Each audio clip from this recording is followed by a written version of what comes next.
Okay, I'm going to attempt to do a 12-year, I think it's around 12 years worth of sketchbook. I'm gonna go as quickly as I possibly can. And I think it's mostly the older stuff that's first. It's gonna get kind of random, but it's mostly the early stuff first. And I noticed a small trend with some of my stuff here was I tended to draw on a lot bigger paper when I was first starting out. I don't know how the quality of this is going to turn out with me holding the phone while at the same time throwing these down.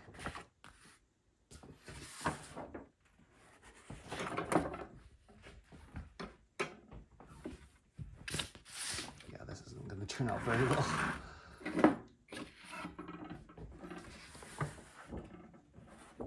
I don't really care at this point. I'm just going to see how quickly I can get through this. Some of these have dates on them. That's why the earliest one I could find on here was 2013. Had a lot of fan art back then too. I was like some dingo dial. A couple like Nintendo stuff I think in here. But then over the course of time, I just slowly started doing my own stuff. Like there's a lot of like, I'll have to hold these up because I did a lot of like this thin paper I was tracing on my own sketches that were really sloppy in order to clean up the line work. And I noticed I started to do that kind of more in the middle of this sketchbook here. I have certain school projects in here. Like this was a school project. Here's, yeah, this was 2013. These are based like on dreams on some of these ones. This section of sketchbooks were based on weird reoccurring characters that were appearing in my dreams. And then these are more original characters. I think actually the rest of it's mostly just original characters. Got really into inking. That's my primary interest now is inking, and I'll usually scan these into Photoshop. Not these ones. These are the old drawings I don't touch anymore. But my typical method is I'll draw traditional with ink, and then I'll scan it in and color it in Photoshop, which I know is probably not the conventional method. I'm not sure, but I just noticed I just do not feel comfortable at all drawing on the tablet, but I feel pretty confident enough to color in it. I tried doing like some poor coloring on some of these ones, and I just noticed like I used to do a lot of traditional like coloring until like I bought Copic markers, and those are just way too expensive. So I gotta hold some of these up. These are the ones I'm talking about where I had an initial sketch and I tried cleaning it up by just tracing over them. I'll have to hold these up.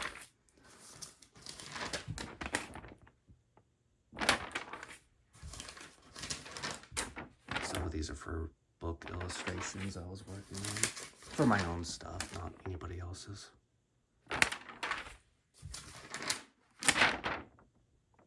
Even some strange characters I still use to this day.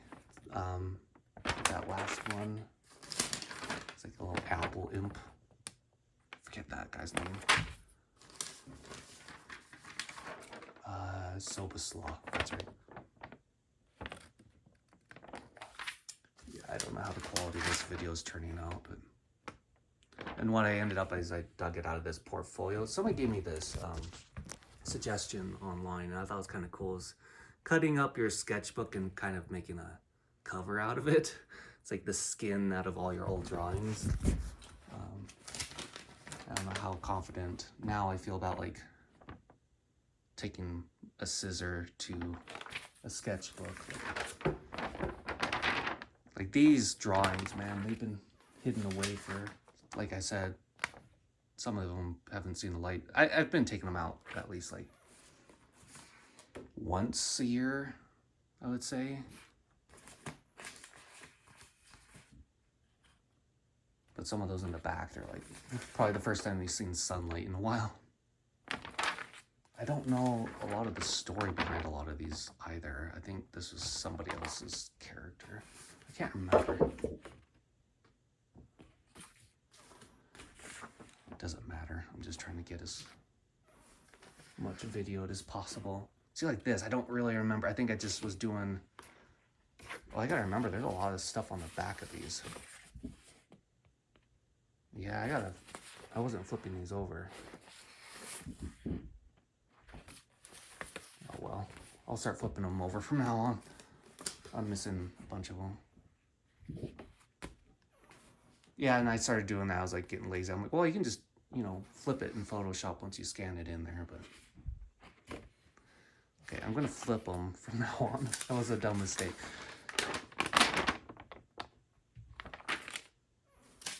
Don't worry. There's no genitalia in here. I think that's why I got nervous about popping open my sketchbook. I'm like, oh, there's not too much that needs to be hidden. And I have 3 more of those. These are all from like high school, and I kind of re-outfitted them. So it's like I have a lot older drawings than 12 years. Like I've been drawing since I was like a little kid. But I just thought, I was like, well, I'm gonna pick the one that I've been filling up to this date. So like the last of these sketches in this pile should be like the ones I've been working on last week. And hopefully, I was like kind of getting disappointed going through it the first time. Like, I don't know. It's like, I hope I'm seeing some small improvement, but I don't know anymore. Like some of these are just not. Well, I would say all drawings are worth keeping to some extent, just so you can kind of see where you're at a certain year. And I've had a small quote that I've always rehashed to myself. It's like, when you get to the end of your life, it's like, what do you have to show for it? It's like, well, I remember my days by ink strokes. So this is what I have to show for it, even though it's not necessarily anything to be enviable by other people. But this is what I spend my time doing. This is what I enjoy doing. A lot of redrawing of certain... I noticed like there's certain characters I just started like falling in love with redrawing over and over and over again. And they change a little bit in their style. And like this crow character, I don't know. It's I kept drawing him and these duo. This used to be a duo, and then these guys started to become their own separate characters.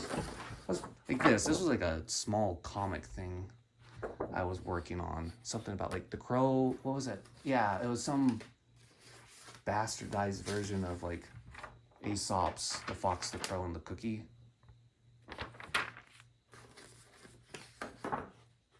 And going through this again, I kind of feel somewhat inspired to go back and like finish some of those stories, because I remember small little, yeah, what I would do, I'd draw the foreground, scan that in, draw it in. I think there's a couple dragon drawings you probably saw, like that skeleton figure. I'm not going to go back, but it's like, that would be the foreground, color it, scan it and color it, put the character in the foreground and some backdrop. That I have it somewhere in here, like where the background is. I might have already showed it. I'm kind of scared of flipping them over because I don't know what's on the other side. Like these are more the preliminary. This is what the sketches look like, and when I do that inked over traced, that trace paper, that's what I'm doing. It's like these are kind of like the sloppy versions. And I would say like the paper, it's these ones are my favorite, except they're a little too large for my scanner now, but they're like mixed media. A lot of characters. I would say like if I had to pick my favorites out of here, I just like my topics. I just love doing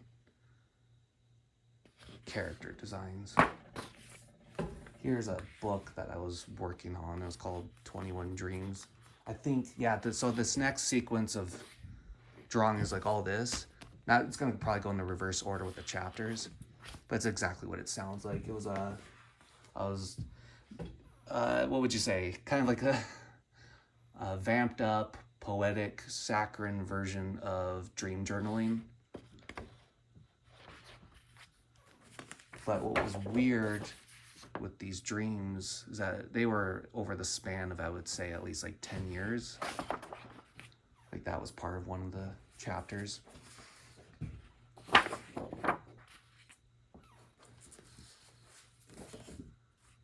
But they were all kind of finishing each other, if that makes sense. Like they were all kind of part of this long-term narrative in my subconscious or something.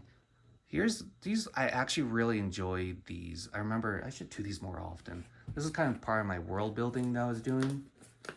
So one of my favorite things to do was actually doing these maps. I just love doing these a lot.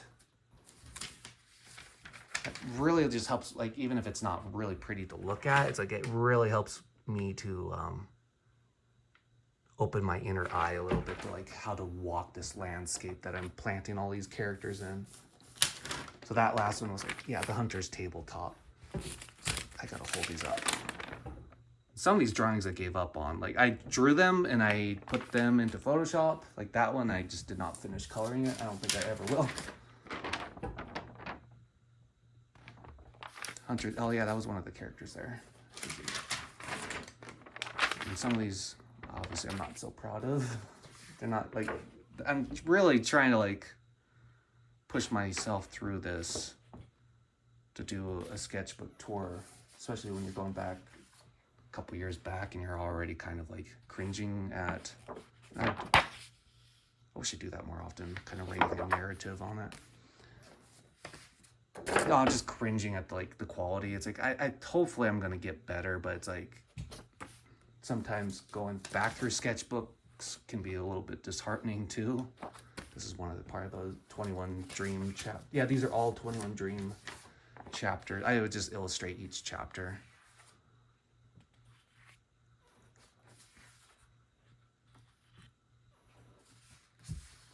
And this one I got lazy. I did half of it and just like flipped it in Photoshop. The Hamlet. I'm trying to remember the chapters. I think this was the Labyrinth. Oh, and this is the older version of that drawing. Because the dream ego ended up swapping. So I changed that out. The court, what was that, the courtroom? Yeah, now I'm getting back into other stuff here. Some of these I'm still strangely proud of this one, and I don't know why. Here's the first chapter. Yeah, the first chapter of that book. And you can see it here is really sloppy, but I do a lot of red pencil. I just did not erase it at all.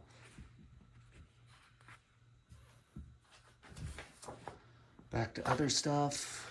Characters. Demiel. Oh, here's another chapter. See, these are just random. There's another chapter from that book. Not that one.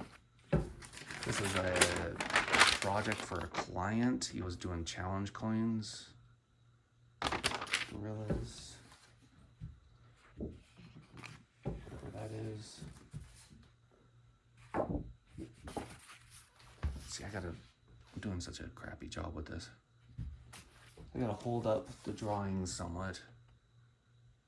I'm trying to get as much like natural light in here, and what I did before, I was like trying to prop my phone up so I could handle the drawings with both my hands, but I just could not find anything to prop my phone on.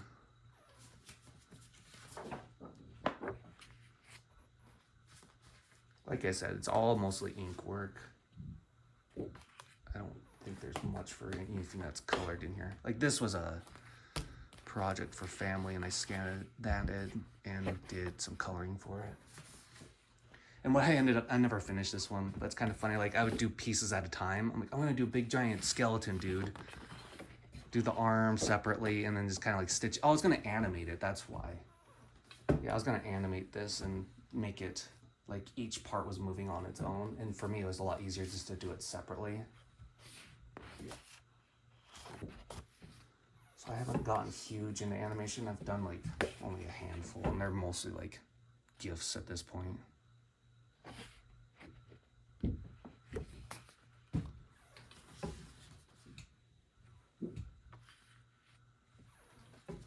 Man, oh man, this is gonna take forever. I'm gonna see if I can hurry up the process. This is another chapter from that book. More characters. That's what's kind of ticking me off a little bit. It's like they got some that are in portrait mode versus landscape mode here. I was trying to learn on doing the fronts and backs and kind of like the profiles of characters. Because I usually I'm always just doing the front. So that one I was trying to practice a little bit. Started drawing these guys a lot, the tin, and some of that, like the tin soldiers there. Trying to remember some of these characters' names. Mr. Mofflet, Bulfrey. There we go. Some of these are just plain illustrations.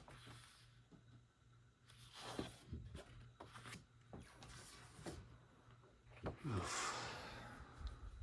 Gyrus, I think that one's named. I think better. Miss Everly. A lot of characters.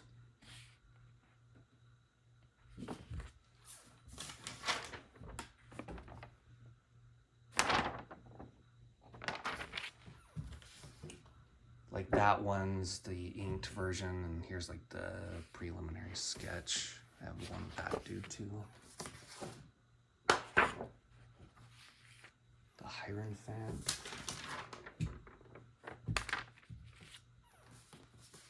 Tuneless Gleeman. That was like strangely a chapter from the book, character in my dreams, and I ended up fleshing them out to be kind of a mainstay in some of my characters.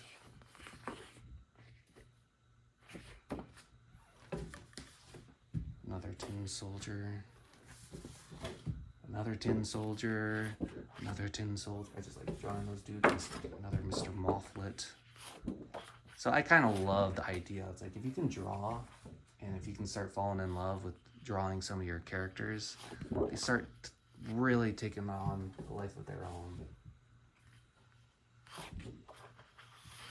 This was part of the main setting of the second book I'm working on right now. And that's what this whole character spread is. It's kind of like I'm developing like a small bestiary for like this other story I'm working on. Flowers. Yeah. One of the main characters in my story I'm working on is the priest of Porphyry. And this guy, he's been showing up a lot as Toffel. Talkit. Can't remember what his Rumblestroll. My strange. That's what's funny. Is like I got these horrible names for him. The Lexomancer, the Bellman. Yeah, and then I'll just try to illustrate parts of the book. So I'm getting now like this section of the sketchbook is just primarily the second story I'm working on. Hyralia, it's called.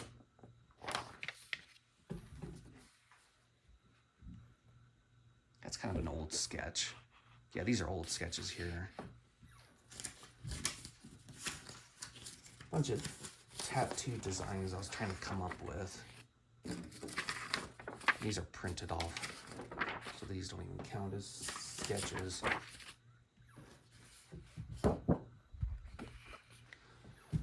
Getting close, I think. Oh yeah, this is the firstborn from 21 Dreams. Bellman Alley. I love doing that too. It's like I was getting really stuck with just drawing those like characters and not really contextualizing them in a setting. So I'm like this. This is like just like a character, and he's just out in open space. And these are to, you know, I'm not going to argue. These are my favorite drawings to do. Are just these ones. but it really helps me to push me out into my comfort zone just by like drawing more. Like this one took forever. Like if I do an architectural like building drawing, it takes me forever to finish, and I think I just get really just bored with them. It looks nice when it's done, I think, but then I just get bored with them. And that was another thing. It took me a while starting to draw humans, so it's like that obviously is lagging behind with my quality of drawings. They're very cartoony. I don't know. I'm still trying to figure out, like, do I have a style? It's like, I don't know.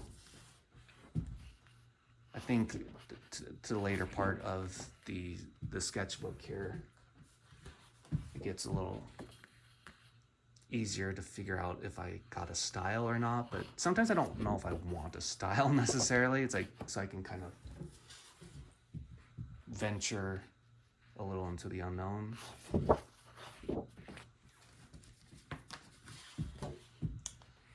Lots of characters.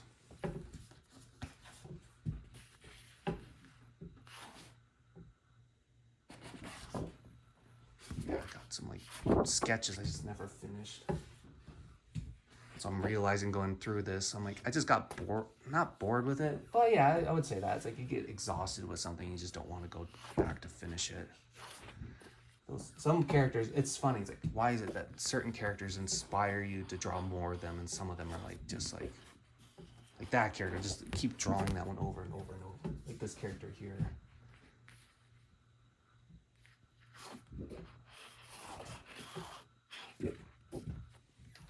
And that one was kind of more of an ensemble, so I started stitching him together with that hand on the back.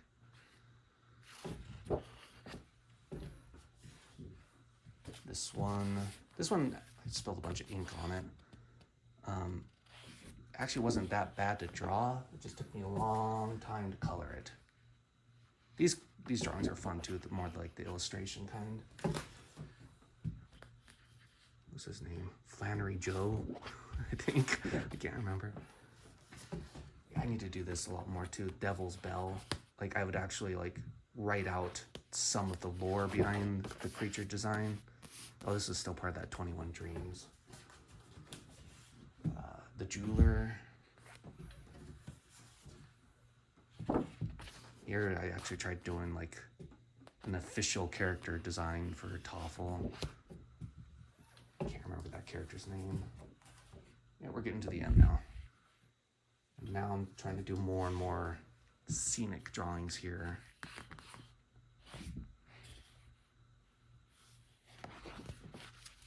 There wasn't anything on the back there. Nope. These ones are based on recurring dreams that I had. The Rubik's bathhouse, memory of a round tower or watchtower, the endless isthmus. Okay, a couple more characters. Trying to develop a protagonist for that story too, so I'm kind of experimenting a little bit with that. The headless person I'm going to put a head on eventually. And here's one I'm working on. So that is that. That's a long video. Sorry about that. All right. Thank you.